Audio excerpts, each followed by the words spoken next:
Hello and thanks for stopping by. Most gardeners make this one critical mistake with fall leaves that destroys their soil health for spring. In this video, I'll show you the right way to use fall leaves to build incredible soil and attract earthworms naturally. Here's what you'll learn today. The number one fall leaf mistake killing your soil, how to properly shred and layer leaves for maximum benefit, why earthworms go crazy for this method, and how this simple fall habit sets up your spring garden for success. Let's jump right in. Because if you're doing this wrong, you're not just wasting your leaves, you're hurting your soil.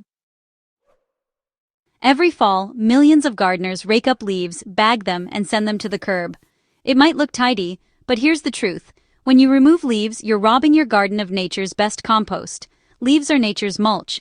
When you take them away, you strip your soil of organic matter, moisture retention, and insulation for overwintering microbes and insects. Without that protective leaf layer, winter wind and rain compact your soil, leach out nutrients, and destroy fungal networks that plants depend on. Alright, here's how to actually use your leaves the right way.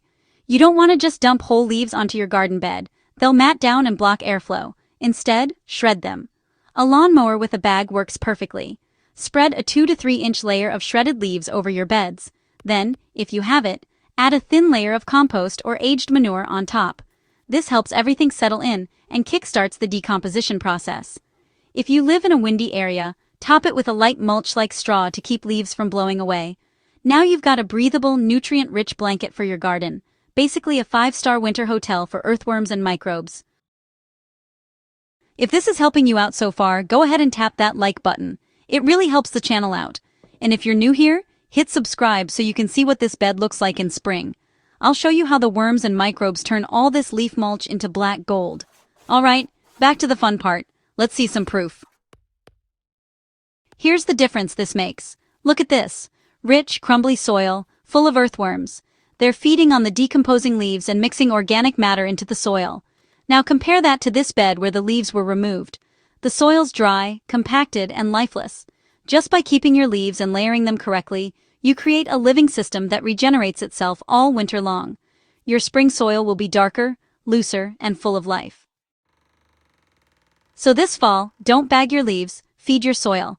Follow this method, and come spring, you'll be amazed at the difference. I'll be doing a full follow-up in spring to show you exactly how this method plays out. So hit that subscribe button and turn on notifications so you don't miss it. If you found this helpful, drop a thumbs up, share it with a friend who's about to rake up their leaves, and let me know in the comments. What's your favorite way to build soil naturally?